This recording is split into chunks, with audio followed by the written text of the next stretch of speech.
Welcome in to the PFF podcast. It is your QB analysis, big time throwcast edition. Steve Palazzolo joined, as always, every Tuesday/Wednesday by Zac Robinson, our QB guru here at PFF. I'll go right into the Zac intro. Zac, how you doing, buddy? Good, man. Another long week of football and breaking these games down. But man, there was some good play. Offensive line play still seems to be kind of the story of the beginning of the season, but hard to complain, man. We got some good football going. So you're fresh off watching every single throw from the weekend, right? Is that like I said last week, we throw you into the dark room, you watch every throw. Sam and I mentioned this on the Week 2 review podcast. Again, same right on this PFF podcast channel. If you guys aren't subscribed, please click that subscribe button. You get all this great content every week. But we talked about there are so many teams scoring under 10 points. The offensive lines are a disaster. When you're going throw by throw, just how noticeable is it where, the differences between, say, the haves and the have-nots is when it comes to that offensive line play? How important is it right now in the NFL? It's been huge. You look at some of the plays, there's pressure and maybe the route's getting open, and then the next play they've got the protections finally right, but then the route gets covered up. So it seems like that's been kind of the story, is just a lot of these teams just can't quite mesh up both of those things together. Running games, some teams are struggling to run the football, and you add all those in, and you're, like you said, you're leading to some lower scoring games. So that's our intro. I mean, it's not an intro if you're not talking about how bad the offensive line play is in the NFL. Every single week we will go through about 4, 5, 6 quarterbacks in great depth. We'll also hit on probably 7 or 8 at the end, so do stick around for all of that. Today, Dak Prescott we're going to talk about. We'll talk about Carson Wentz, Eagles fans. You guys have been talking to us about Wentz for quite a while now.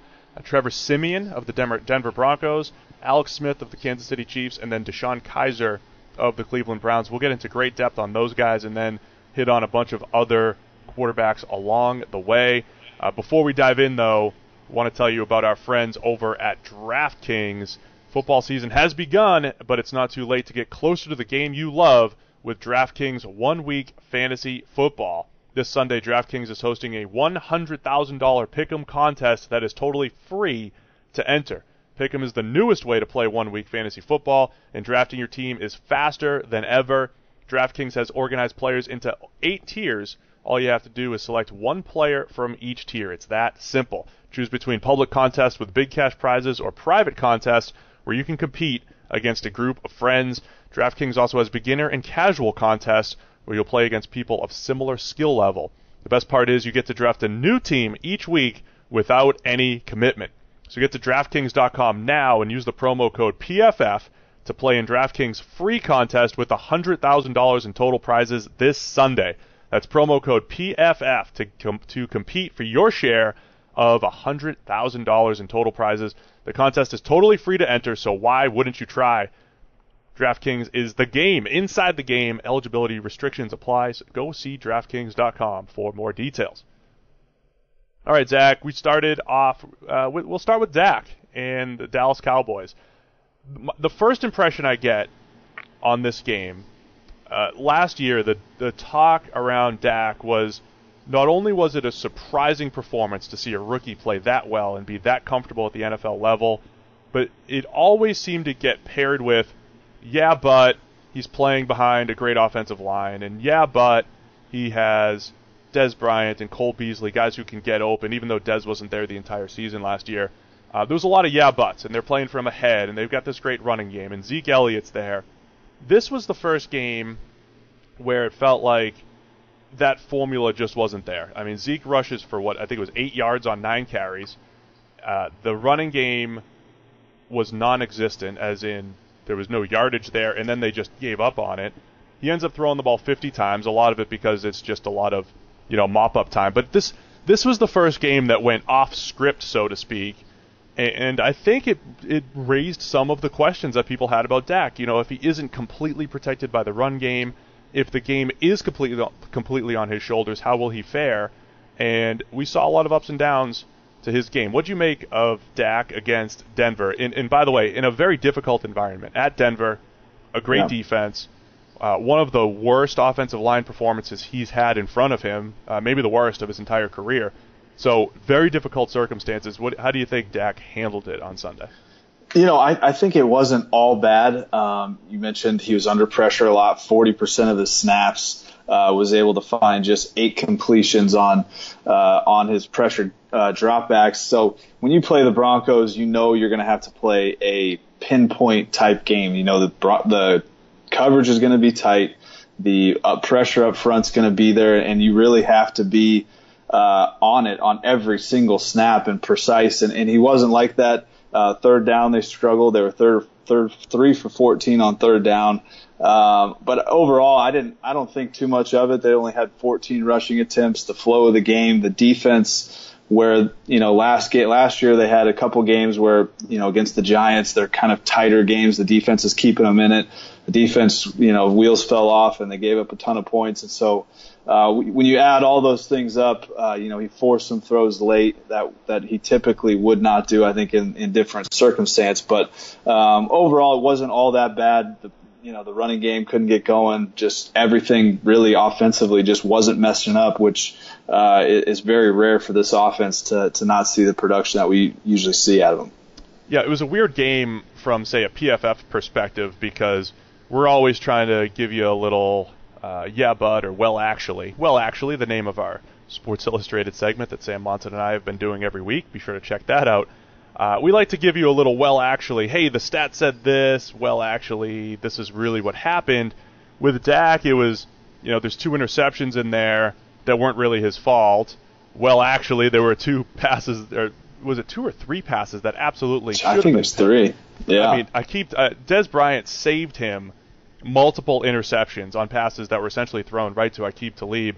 And I was just telling you, as we were watching some of these passes, I was like, this was the stuff we saw at Mississippi State. This was the stuff all last year. We're like, okay, let's see if he'll get through. Like, let's see if he can continue to take care of the football because last year, one of the best in the league at avoiding turnover-worthy plays. He only had 4 interceptions the entire season, but he throws a back shoulder essentially right to Aqib Talib. He throws a curl route right to Aqib Talib, and they end up not getting intercepted. It was a lot more reckless than we're used to seeing from Dak, and I understand that some of that is game flow and situation, but this isn't like just force a pass. There's a difference between, I think, taking calculated risks and having like an unlucky tip and just being so off that you're firing the ball right to cornerbacks. I'm with you. And rule number 1 when you play the Denver Broncos is don't try back shoulder throws, because Chris Harris and Aqib Talib are so on those things that you don't want to try those types of throws over and over, and he kept forcing those. So I'm with you on the calculated risks and kind of being better with that. He's also just been inaccurate on some of the simpler throws. We've seen, he had Cole Beasley on a crossing route late in the game, wide open, overthrows them. Yep.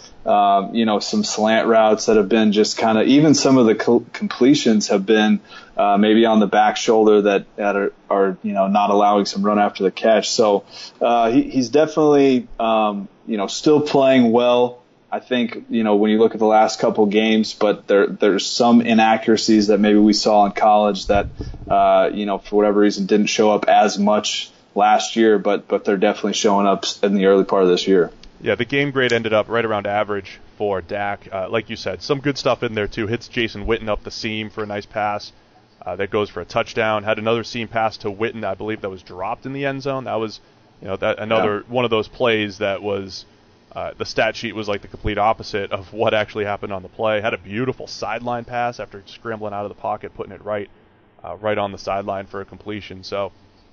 It's funny because the guy we're going to talk about next, Carson Wentz, I think we can sum up Carson Wentz by saying, hey, the highs have been high, the lows have been low. I feel like that was Dak's game against Denver. The lows were really bad and uncharacteristic, but the highs were, this good pocket movement, good feel, good touch, and good accuracy, the stuff that we had seen a little bit of last year. Before we wrap it up on Dak, how do you feel about this? Coming into the season, I'm looking at Zeke Elliott perhaps facing a suspension and thinking, okay, there's a lot of quarterbacks through the years who kind of, quote-unquote, game managed through their first year or two. Whether it's Ben Roethlisberger back in the day, whether it was Russell Wilson, and Wilson wasn't really a game manager, but we're talking about, I guess I'm trying to compare him to guys that had winning seasons in their first or second year starting. Maybe some good pieces around them. Yeah, they had great pieces around them. Maybe didn't have a ton on their shoulders. Tom Brady, Russell Wilson, Ben Roethlisberger, but all guys who eventually took that next step, and the team became theirs, right? And it was like, okay, right. It's Brady's team, it's Roethlisberger's team, it's Russell Wilson's team. How do you feel about Dak taking that next step and being the guy, especially if Zeke ends up having to face a suspension at some point? Yeah, I think he can do it, and it's crazy to think, a year ago we were looking for every reason why he can't do it, but the guy just continues to show over and over why he can, and a lot of it is his play, like you said, moving in the pocket and feeling the pocket. He's got a great just kind of awareness of that and when to dump the ball down. And so I think when you have that and you kind of have his vision that he has and ability to get through progressions, those are pretty big factors, obviously, to go along with accuracy that show that you can truly carry a team if need be. We didn't see it last week. Tough Broncos team that really any passer, whether it's Tom Brady or whoever we're talking about, make you just play a tough game. Okay, so now let's transition to Carson Wentz. Eagles lose to the Kansas City Chiefs. Eagles fans have been, they're a vocal bunch in general, but particularly on social media, they've been quite vocal about Carson Wentz and our grades of Wentz. Through 2 games, sitting there pretty much right around average. And I think if you've watched Wentz play, you've seen a lot of good and a lot of bad. Our guy Sam Monson posted a tweet about all of his turnover-worthy plays a couple days ago, leading the league in turnover-worthy plays. And it's not just interceptions, it's not just near interceptions. Week 1 against Washington, there were a number of passes, deep balls that are underthrown, pretty much passes where, say, Josh Norman had a better shot at catching the ball than his receiver did. And I think the bigger issue with Wentz, 3 fumbles, 2 of which were really, really bad.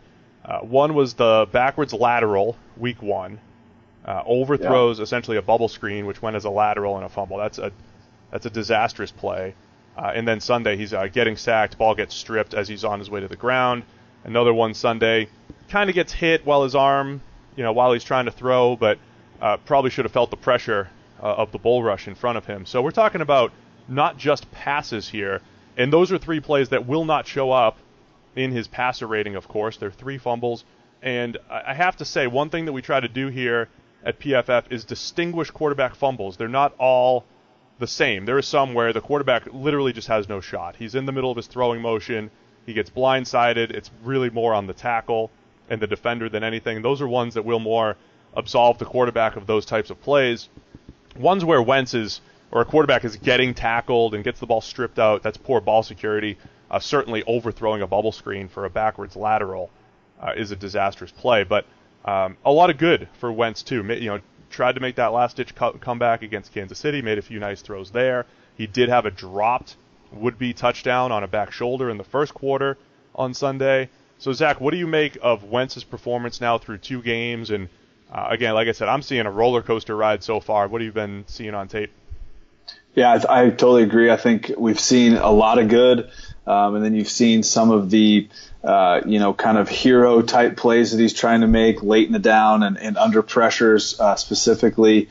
But I think he is improved from last year. I think from a pocket standpoint and working through progressions a little bit better, feeling the pocket a little bit better. He's definitely still inconsistent with his instincts in the pocket and when to just make that slight move to slide over and make the throw. We've seen some of that show up, and then some of it, feeling the interior part of the pocket, like you said on that fumble play, where he's no business trying to get that throw off and still tries to do it. So he's progressed in a lot of areas, and then you want to see him kind of taper back in some of the areas that he struggled with and making just overall better decisions.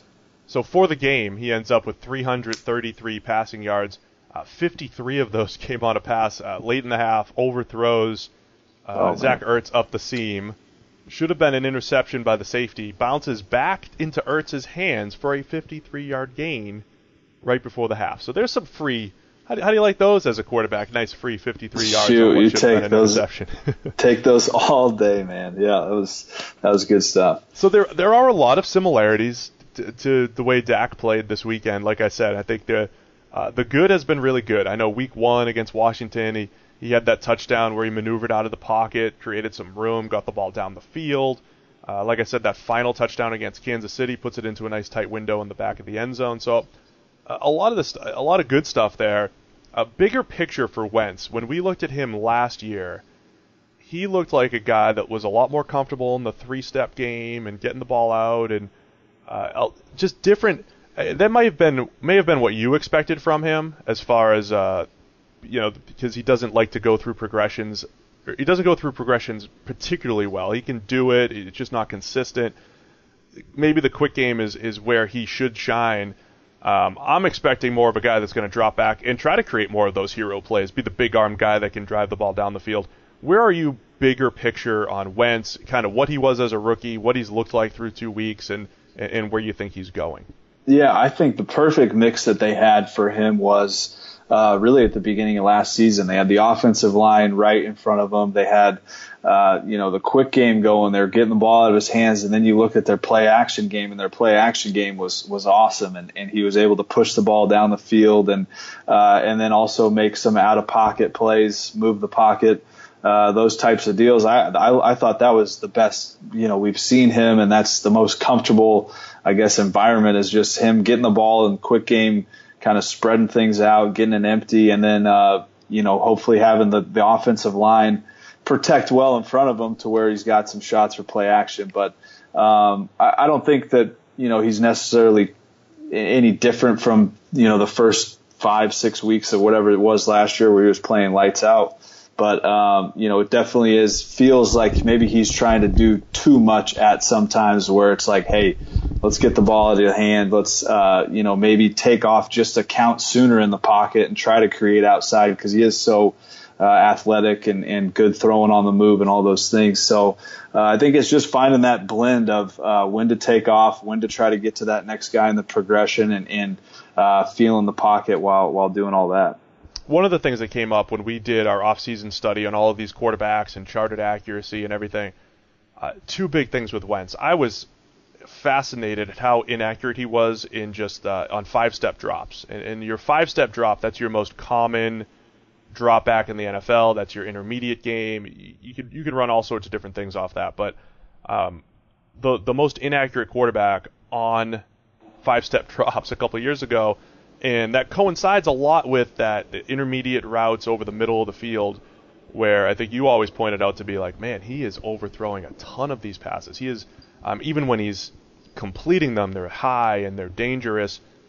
It looks like there's a couple throws on Sunday. I feel like he worked back to a backside dig, threw it pretty well and on target. And then I believe the touchdown as well. Is this something we've seen some progression with in his game? Because, like I said, it was just so drastic how far behind he was a lot of the other quarterbacks when it came to this charting last season. Yeah, I think so. I think a lot of it is coming with just learning the system and getting everything on track with that. I think they're doing a good job of all of their progressions are flowing really nicely for him to just go from straight right to left to right with all the receivers coming in his vision, whether he starts on the right side of the field, all the receivers are coming into his vision on the left side. And I think we've seen that, bode well for him early on in the season because he is doing a better job of getting to those progressions, like you're saying, on digs and those intermediate stuff over the middle that maybe wasn't as clean last year. And I don't know. It was talked about as mechanics a lot. I think a lot of it was just kind of trusting what he was seeing and right. A little bit unsure of seeing defenders, and then that leads to some overthrows. But he's definitely progressed in that area. The thing you look at just statistic wise that's kind of holding him back right now is He's got the lowest adjusted completion percentage through 2 weeks under pressure at 45%. We saw last year his pass rating under pressure was last in the NFL. So those are some of the things you just want to see, uptick a little bit in some of that under pressure play. Yeah, I think that's a huge point there. And again, I think a lot of people are going to point to that a week 1 play where he did elude pressure and got the ball down the field. And sometimes the highlights stick in your head, but when you run the numbers, like you said, his passing under pressure last year and this year, the numbers have not been great. I am rewatching this final touchdown. 14 seconds left in the game. Some might, they're down 2 touchdowns. Maybe the game's out of hand, but you still have to score here and try to get the onside kick. This was beautiful. I mean, this was something you didn't see from him a ton in college or last season. He starts out looking to his left, and then to your point, he starts out left, and then all the routes are coming back to him. He pump fakes to the left. How about the footwork in the pocket? He's kind of doing like the little hop step. He's moving. He doesn't get stuck. We used to complain about him. Sometimes his feet get stuck in the pocket, and he doesn't get from 1 to 2 to 3 very well. There's still elements of that to his game. You still see that sometimes? This a was little as bit good as I've seen right here. Yeah, no, that throw he made. God, I can't put a number on it top of the head, but there was at least 4 or 5 plays like this where, he's clicking through with his feet and his eyes through that progression and getting to a backside dip. But that throw back of the end zone shot was that was a sweet play. Yeah, and it showed his zip and everything that I think all the good things that you liked about him coming out of college. Again, I think it's more those turnover-worthy plays right now. 3 fumbles that should not have been. One of them he did recover. 3 fumbles that shouldn't have been. A couple passes into coverage that he got away with, both week 1 and week 2. Certainly have to cut back on some of those. So I think it's a fair assessment to say, look, overall it's been pretty average. Cut back on the fumbles, cut back on some of those bad decisions. There is a lot to like, I think, about Wentz's progression in where he's going. There's a lot of similarities to previous year, but you just want to see those steps forward. So I like what I've seen overall, I think, from 2 weeks. I agree. You can tell he's put a lot of work in just his overall kind of pocket movement type stuff. It's a tough thing to replicate. When you get into live action, you try to get it in practice as much as you can, but some of those little subtle moves in the pocket, I think they look a little bit better, and it's definitely shown up so far. Let's go to Denver and discuss our favorite guy, Trevor Siemian, the guy that gets discussed on this podcast more than any other quarterback, I believe. But he's just a fascinating evaluation because you have pegged his strengths and weaknesses from the beginning, right? I mean, you have said, look, the guy throws the ball extremely well. If he's got a clear picture, a lot like how you just described Carson Wentz, if he's got a clear picture, man, he can throw it, he can zip it outside the numbers, he can zip it outside to his left extremely well. Just a couple specific things that he does really well, places where he struggles. Anytime the defense is giving him a little bit different look post-snap than he expected pre-snap, maybe he's not getting from 1 to 2 to 3 as cleanly as some other quarterbacks. Maybe he's a little bit limited in that regard. And my favorite question to you when you describe guys like this, and there's a handful of NFL quarterbacks where this is the case, right? That's their limitation, right? That's what I was. That's why it's easier. That's why it's maybe easier to see it. Yeah, exactly. This guy reminds me of me. He's it is funny. You can pull out those weaknesses so quickly. So I always ask you, Zach, if you're coaching Zach or Trevor Siemian or other players that maybe have this deficiency, how do you coach around it? How do you do that? So my question is, how has Denver gotten the most out of Trevor Siemian through 2 weeks? Statistically looks good, and a couple little things certainly look improved over last year. Yeah, he does. I mean, you can say he's playing some confident football. He's throwing the ball well. We've seen him in the timing and rhythm passing game last year look really, really good. And then this year he's also looked good in that. I think Mike McCoy is doing a really good job of just knowing what he is, knowing the concepts that kind of match up to his eye. And the big thing is the running game. They've been able to run the football better and get those more coverage-defined looks for him to the outside. He's very comfortable throwing the timing rhythm outside the numbers throws to good one-on-one route runners in Emmanuel Sanders and Demarius Thomas. So if you can get the coverage-defined looks and get some first and second down throws for him, he's doing that, and then you add to what he's doing in the red zone right now, and he has 4 touchdowns inside the 10, which is the best in the NFL. First week he had 2 third-and-goal touchdowns that ended up being, the difference in the game when the Chargers clawed back into that one. But you got to like what he's doing, playing to his strengths. McCoy's calling the game to his strengths. If he can keep this up, if it can be sustainable is kind of, I guess, the real question going for the full season. Yeah, so the other thing, we talked about the fumbles with Wentz. Siemian did have a bad fumble. And again, another one that's going to get you a harsh downgrade in our world, show up in the grades, not show up in the stats. You mentioned his ability to drive the ball outside the numbers. I'm looking at his passing chart right now. This season, he's only attempted 5 passes beyond 10 yards in between the numbers. Okay, so 2 games, that's all. Middle of the field, beyond 10 yards, only 5 passes. He's 3 for 5 on those passes, but he's attempted a lot more outside the numbers as far as you talk about that intermediate or deep passing game. That's where those passes are going. So I think that's just an interesting look where, again, you see a lot of the top quarterbacks in the NFL, they really dominate the middle of the field. It feels like Siemian, it's early, but, to your point, he throws the ball well outside the numbers, and it seems like that's what they're having him do so far.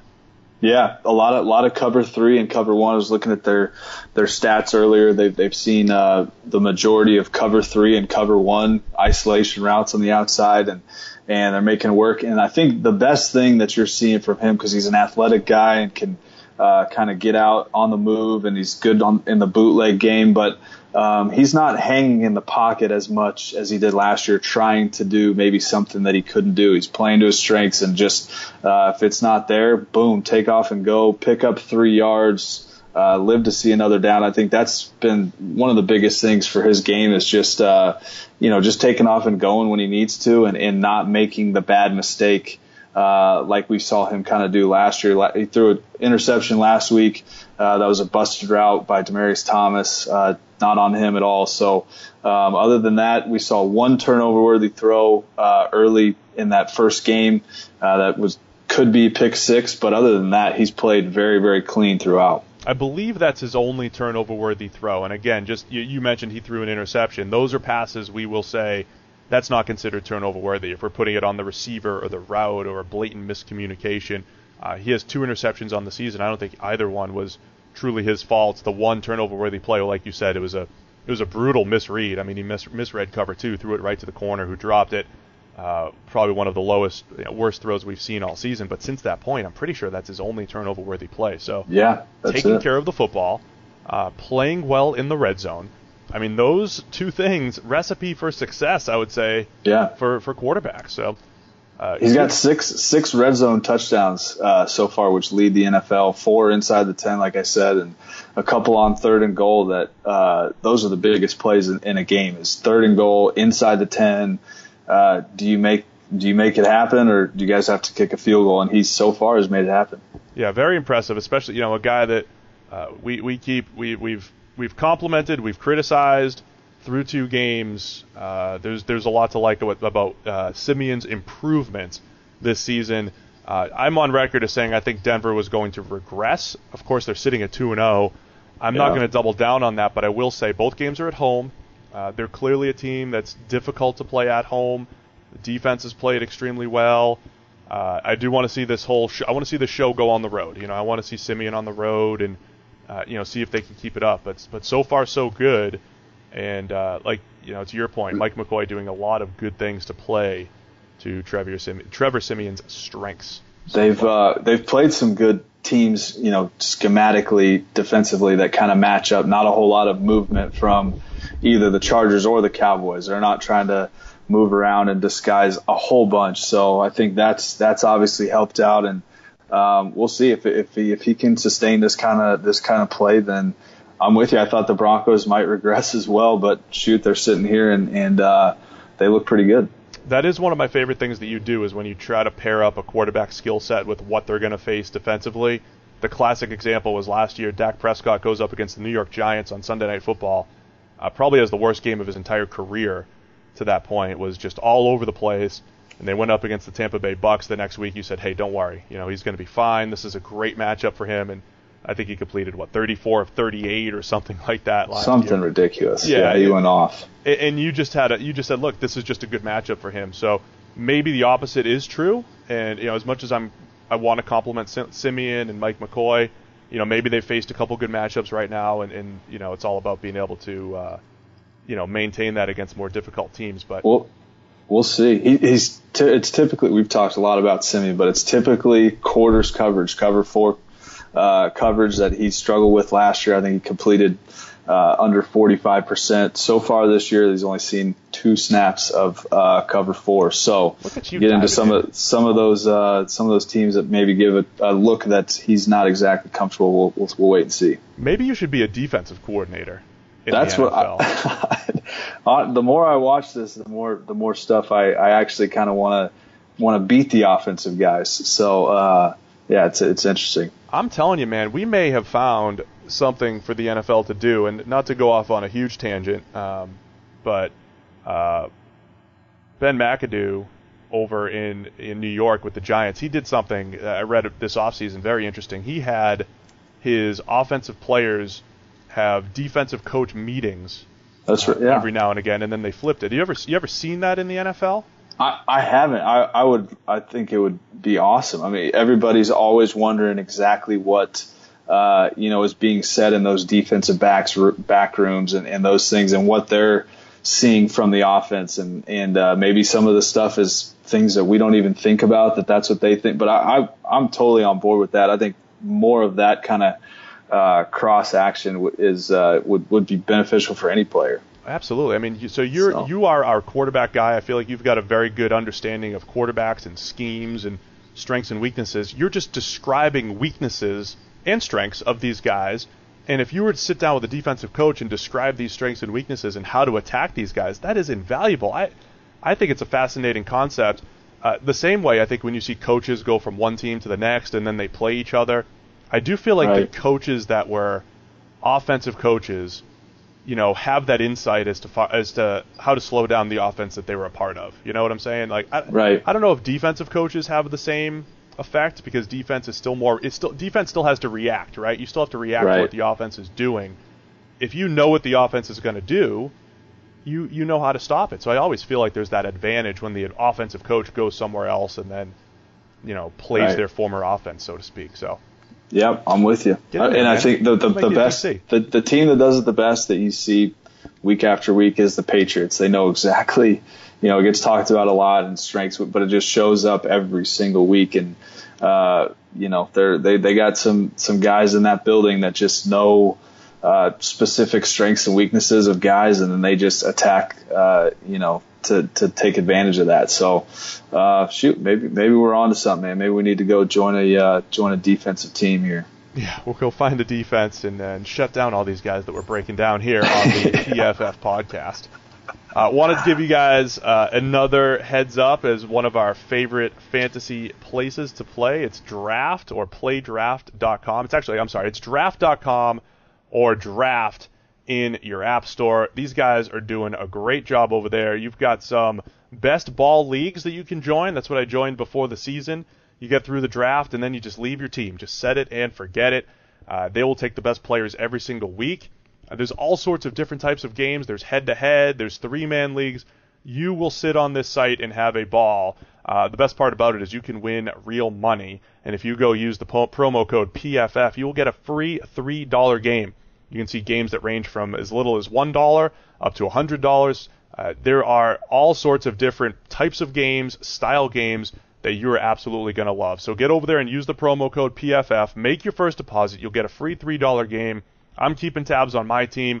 So far, so good as far as how I'm doing in the standings. But like I said, I don't even need to keep up with transactions, with injuries, with trades. They're taking my best players every single week. So you've got your best ball leagues, your head-to-head, anything you're looking for, it's there. It's at playdraft.com or Draft in the App Store. They're also at draft.com. So go check it out and use that promo code PFF. Yeah, Zach, we're going to go change the NFL. Getting you in defensive rooms. Speaking of the Patriots and being able to stop people, they haven't really been able to this year, including the Kansas City Chiefs offense, which tore through them in week 1. The Kansas City Chiefs, do they have an explosive offense now? Just like we've talked all offseason about Trevor Siemian and his limitations, how often have we talked about Alex Smith's limitations in Kansas City? Too many times. And Kansas City thought the exact same thing, obviously trading up for Patrick Mahomes, and all we've seen Alex Smith do is just push the ball down the field, take care of the ball, run this system that they run, which I think this is the most fun system to watch. Just, on tape, it's perfect mix of kind of college and pro stuff. And you talk about a guy that knows his strengths and weaknesses of a quarterback, and Andy Reid absolutely dials up stuff to his strengths. But Alex Smith pushing the ball down the field like we saw week 1, had another great go ball last week that kind of sealed the game. And he's shutting up all the naysayers. Yeah, I mean, he's looked really good. And, we spent a whole podcast this offseason breaking down Alex Smith and just said, look, at what he does, he's pretty good as far as the short pass game and accuracy. And he's going to take care of the ball, and always one of the best in the league at avoiding interceptions, avoiding turnover-worthy plays. Those do go hand in hand. But, when will he drive the ball down the field? When will he start taking chances? And I always kept coming back to, there's a handful of games, Zach, I swear, I've seen it before, where Alex Smith could make plays down the field. And you've been calling it. It's still early. I mean, it's still early in the season, and he's had some pretty clean looks. There's been some busted coverages down there, but, he dropped a perfect deep ball in there, perfect over the shoulder, one step of separation against the Eagles, and puts it right on. He is the most accurate deep ball thrower so far this young season, I believe. Is that correct? I have to check my numbers before I say that, but I wouldn't be surprised. So look, it started in the first throw of the preseason. It was like, let's get the tempo set. He threw a go ball to Tyreek Hill down the right side, perfectly in stride. I think since then, like you said, he's 5 of 7 on deep balls, 257 yards. Almost a perfect passer rating, second best passer rating, to steal your stat there. But no, that's good. That's what I needed. The exact stat.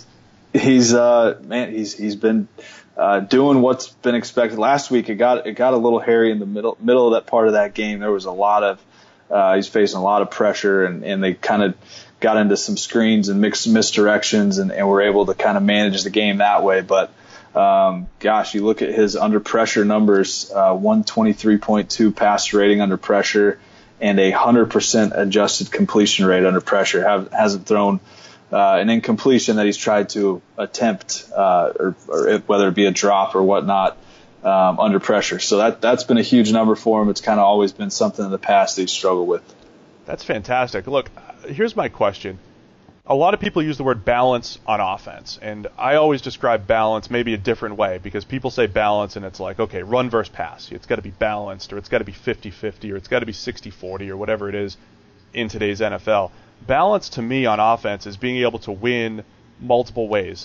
Go back to the Patriots again. They are a classic balanced offense traditionally through the years, because if it's the short pass game that will win, that's what they'll do. If it's the run game, that's what they'll do. If they have to drive it down the field a little bit more, that's what they'll do.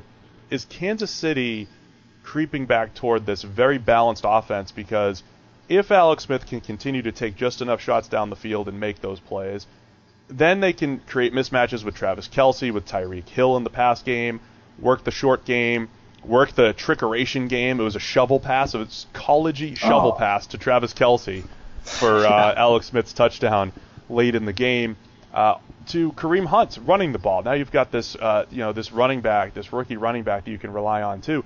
Does Kansas City have that New England-y type of versatility to just win different types of games week in, week out with this offense?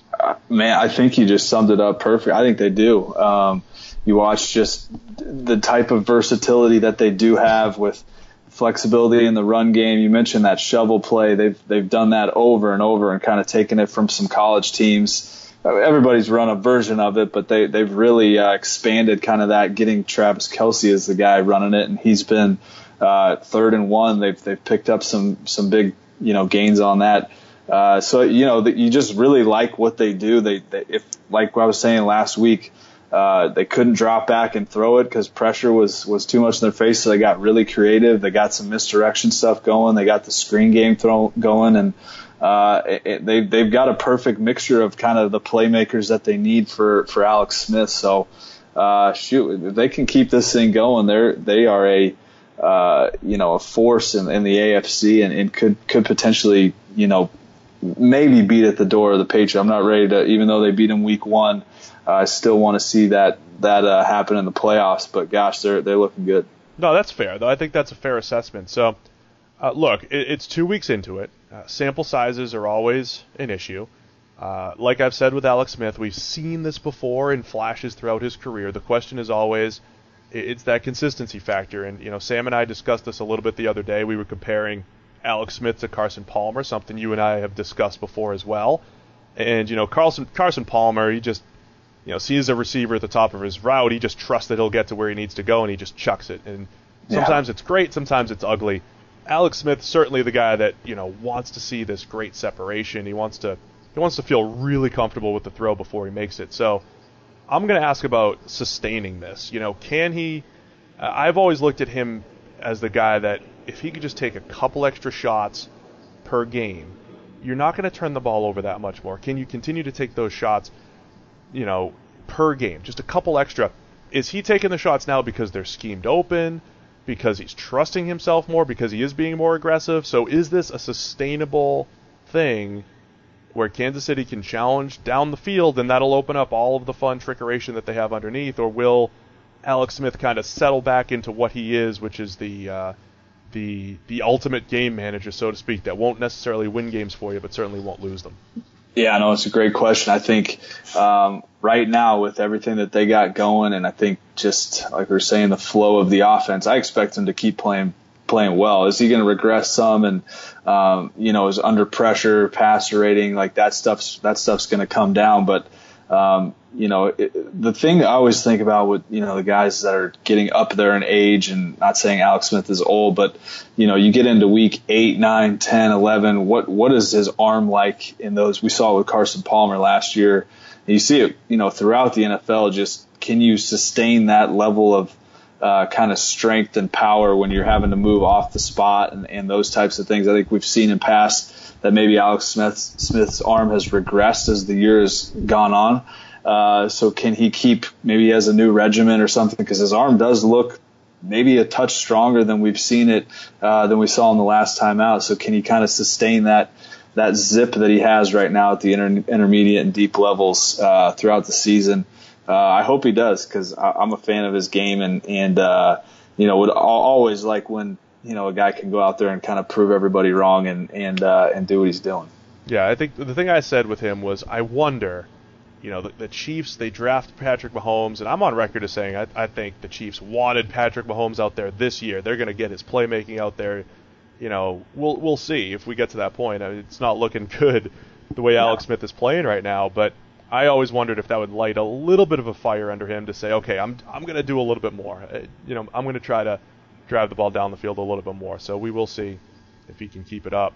One last guy to discuss in depth before we fly around the league quickly. DeShone Kizer with the Cleveland Browns. It's his second start. Came out of the game early due to migraines. Goes back into the game. They're going up against a very good Baltimore Ravens defense, a defense that's off to a great start this year, even though, yes, they've played the Cincinnati Bengals and the Browns, but the Ravens defense is looking pretty good so far. And Kizer looked like a rookie. Yeah, he just, had a chance to, maybe lead a comeback and had some ill-advised passes on Sunday, some ugly interceptions. What did you think of Kizer's outing? And, compare that a little bit to what he did week 1 versus week 2. Yeah, I thought it was overall a tough game against a tough team in Baltimore. They're forcing turnovers. They're playing tight coverage, and they're getting after the passer, and all those things combined have led to some ugly QB games so far. I think the receivers struggled to separate a little bit. It required kind of some pinpoint throws, and those weren't there as much. They've been in a lot of third and longs. And then overall, you look at their third down kind of conversions, and they've converted only 3 first downs on 19 drop back passes this year. So they've been, behind the 8 ball on third down and then just not sustaining drives and keeping things going. But, he's got the highest percentage time to throw, 3.19 in the NFL, of getting the ball out of his hand. They got to find some stuff that he's comfortable with, get the ball out of his hand, get some flow going. But it was a tough week last week. Is part of that on him that, the 3.19 seconds on average in the pocket? Yeah. Because we saw that at Notre Dame a little bit, right? A guy that likes, right. There's good and bad with that, right? He hangs in the pocket, will make some really good throws. He hangs in the pocket, takes a few too many sacks, probably takes a few too many hits. How do you get that balance? Because again, you know Kaiser as well as anybody. You trained him in the off season. How do you get those easy passes out of him, and then balance the fact that his ability to hang in the pocket is both a strength and a weakness? When it works well, man, that's why a lot of people loved him. A lot of people loved him coming out because of what he does, hanging in the pocket or maneuvering the pocket and driving the ball down the field. But I think that same thing gets him into trouble, taking sacks and perhaps forcing a couple too many passes into coverage. Yeah, I think a lot of it is can they get some of the run game going, because I think he's at his absolute best under center, play action, pushing the ball down the field, some of those intermediate routes to where you can, take 7 off of a play action, hitch 1 or 2 hitches and get the ball out on a dig or a sideline comeback. I think those are some of his best stuff, and really just give him more anticipatory throws to the outside, whether it's a stop route or an out route, balls that need to come out instead of trying to read out the middle of the field. And it's hard for any quarterback, much less a rookie, to, consistently hang in the pocket and read a shallow coming with a dig behind it and those things that are pretty high level advanced stuff. I think he's been asked to do that maybe a touch more than they would like to because they've been behind the chains. But I do think they can scheme up a little bit to get that ball out of his hand and give him some more, anticipation throws on the outside. It's another thing that you seem to be able to point out is, a guy like Andrew Luck always gets challenged, right? Like, hey, you can go through reads and hang in the pocket and make throws, and you're a big tough guy. Like, we're just gonna have you do that all the time. And I'm not saying that's exactly what's happening with Deshaun Kaiser, but there is something to guys who have a lot on their plate, have more difficult plays to run, difficult reads, difficult whatever it might be, versus guys that are eased into things a little bit. While we're talking I'm sure it's a battle for those guys as well, because they are so good at feeling the pocket that, they feel like they can hang in there and make that guy miss in the pocket and slide and hang. He's learning, very quickly that, this stuff is sped up to a whole different degree now. And so maybe that slight slide and hanging in the pocket has to be a slide and get the ball out or get out on the move, because those guys are coming from every angle, as you know. Should have just been a one-read take-off and run guy like you were, Zach. You never take those big hits. Never sit in the pocket, take those big hits. I'm out of here. That's right. I'm out. See ya. Speaking of rookies, let's just touch on Deshaun Watson really quickly. Makes his first start on Thursday Night Football. Talk about a bad situation. We're talking about an offensive line in Houston that has the lowest pass blocking efficiency in the entire NFL right now.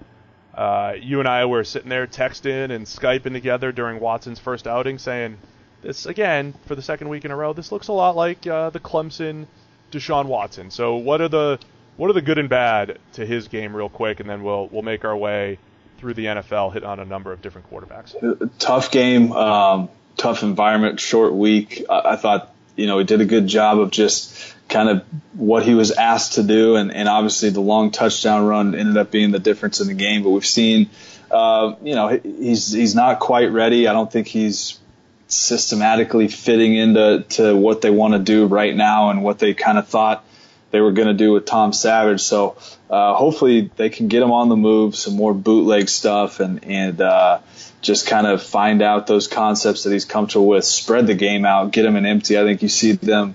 We saw him so much at Clemson. We would talk about all the time how much they were an empty on 3rd down and 4, and just let him kind of see the game and go from there, because he's so good pre-snap. So hopefully that's the stuff you'll see. But gosh, he's in a tough spot, and you hope that it's just he doesn't get too down if it starts piling up week after week here with that offensive line. Yeah, the point you always made to me is there's a lot of predetermined reads to his game. You saw that Thursday night. I mean, he was a couple dangerous throws. It's the underneath coverage. You know, if you misread the coverage and you don't know exactly where the underneath defenders are, you're going to have some ugly passes. And I think that's what happened with Watson at times against Clemson. Certainly happened against the Bengals as well. The good was that dynamic run, which turned out to be the game winner. You're talking about this game where neither team can move the ball, and it's just 3rd and 3. Both teams are running it with 12 tight ends or 12 offensive linemen in the game or whatever it was. And he just outruns the entire defense for the play of the game. So that was great, and that was why they won. And then late in the game, he started to make a few throws, and this felt like classic Watson to me. It's like, there's a lot of bad, and then it's like, all right, key throw here, key throw there. Before you know it, they've got this close the game out drive that they put together. My question for the Bengals, I would have run some sort of cover 2 trap, something that would have, give me something different post snap from what you're showing pre snap, and kind of lure him into maybe an interception or just a poor decision, because he'll misread cover 2 quite a bit. He did it earlier in the game. They were playing man coverage, and he was trusting DeAndre Hopkins to win, and more often than not, they were able to connect. I'm completely with you on that. They're playing man and then some 3 seam, which ultimately ends up being like man-to-man coverage across the board, and then just lining up in that look and letting him see it and then make the throw to the outside. So that's playing right into his strengths, and it did feel like that though down the stretch. He made some good outside the numbers throws, hung in the pocket, and he does have, the ability to hang in there and make a throw and take a hit, which is always good considering what they got up front. We'll see how he does going up against the New England Patriots this weekend. Talk about Bill Belichick going up against a rookie quarterback who might have some noticeable weaknesses. I can't wait to watch that game plan.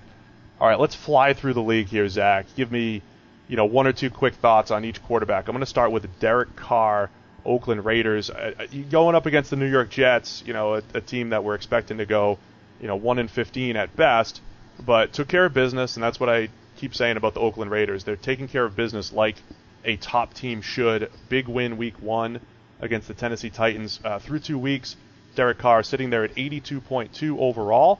PFF grade, all part of PFF Edge if you guys are subscribing. So what do you think about Carr and his start so far this season? Man, he's been sharp. We've seen him just be pinpoint accurate underneath. He's getting the ball out of his hand incredibly fast, under 2 seconds, time to throw, tops in the NFL. That's ridiculously quick, right? 1.97. Yeah. We're usually like 2.3, 2.25, 2.3 is usually fastest in the league. He's at 1.97. 1.97, only has 9 attempts that have lasted 2.6 seconds or longer. So they are operating a quick strike passing attack. He's been pinpoint with his accuracy.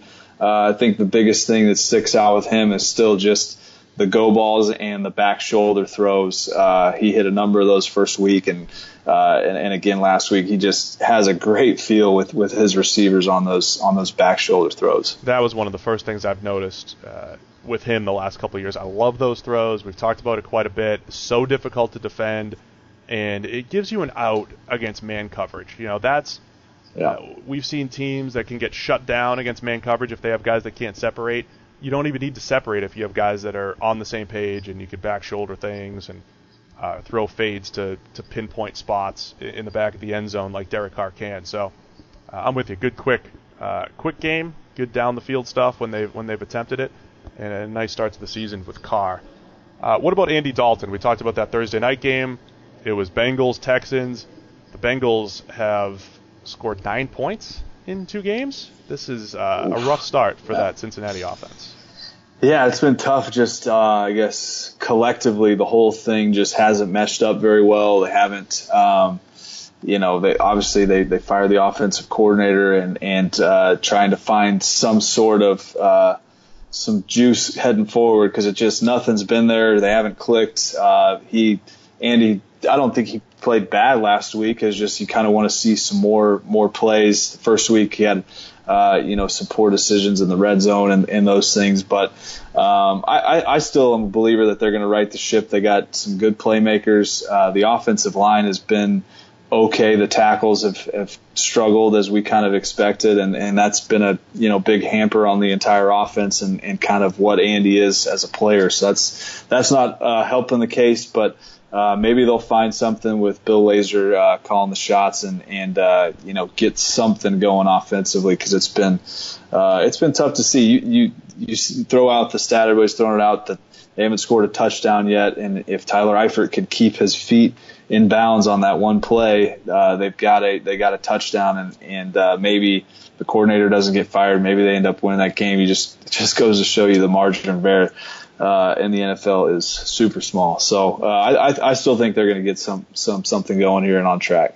Poor Andy Dalton certainly plays his worst, it seems, on primetime, whether it's statistically or just the perception of Dalton. I think is always a little bit lower than what he is. I'm not saying he's a top 10 guy, right, but it's not like you can't win with Andy Dalton. We've seen it in the past. They just have to figure out how to get that quick game going and protect him a little bit better with that leaky offensive line that we knew was going to be rough coming into the season. Let's go Jameis Winston now. Tampa Bay Bucks make their debut. I think it was a classic Winston game. Made a lot of plays, had a couple bad ones. What'd you think of Jameis overall on Sunday? Yeah, I thought overall he looked really good. Him and Mike Evans looked completely on the same page and ready to go. A lot of anticipation throws that you've seen since you've scouted him coming out, that he does so well outside the numbers, comebacks, outcuts, digs. He's anticipating well and threw the ball pretty well overall last week. Like it. How about Jacoby Brissett makes his first NFL start with the Indianapolis Colts, his second overall start in the NFL. Yep. Third start in the NFL. What did you think of Brissett's first start with the Colts last week against the Arizona Cardinals? I thought, all things considering, and new system and being there for a couple weeks, I thought he played pretty good. I mean, he's got, and you've seen him, Steve, from when he was in New England, just a good feel in the pocket. He's a classic drop back guy and read out progressions. And he did a good job with what they asked him to do, made a couple mistakes, but got the ball out of his hand and checked it down when he needed to kind of keep some drives alive. So I think he's a good player. I think if he keeps progressing, he could, develop into a kind of lower level starter potentially down the road. Yeah, I think week 4, New England gave him the showcase game, so to speak, and he played the entire game. He scored 5 touchdowns, and look, he had some disastrous bad decisions in there too, but overall, if you just talk about his feel for the offense, like you said, just the ability to check down and read things out, he showed all of that in week 4 of the preseason, ends up, I guess, netting him a starting job for now in Indianapolis. So interesting to watch Brissett's development until Andrew Luck does finally get back. Drew Brees and Tom Brady went head-to-head. Yeah, what'd you see with those guys? I know you saw those guys up close. I watched every throw. I was doing the grading on this game. I thought it was just what a Hall of Fame showdown should look like. I feel bad for Drew Brees. He played an excellent game overall, left a couple plays on the field, but that's why I feel bad for him. They were in a 20-0 hole, and that defense, I pulled out some of the numbers on that defense on a couple other shows this week. It is so bad, and poor Drew Brees has to play with such a small margin of error. It's like, okay, can't miss a throw, can't miss 1 third down because you'll fall behind an extra 2 touchdowns. That's just what it feels like when you're watching the Saints offense. But overall, Drew Brees leading the league in big-time throws so far through 2 weeks, dropping some beauties in there. Like I said, he did miss a couple throws, left a few on the table. That's why they only scored 20 points. But I think Drew Brees is playing absolutely fine. For Brady, excellent bounce-back game.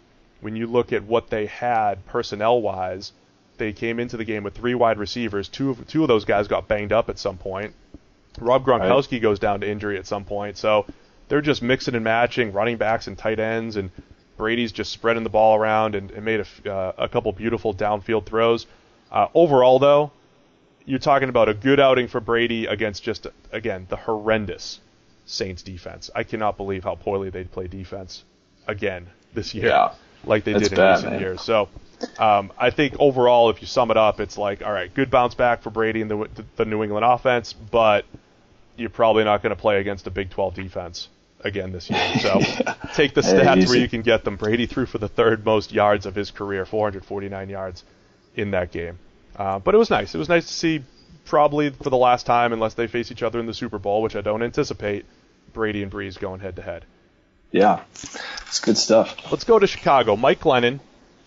When is Mitch Trubisky taking over, Zach?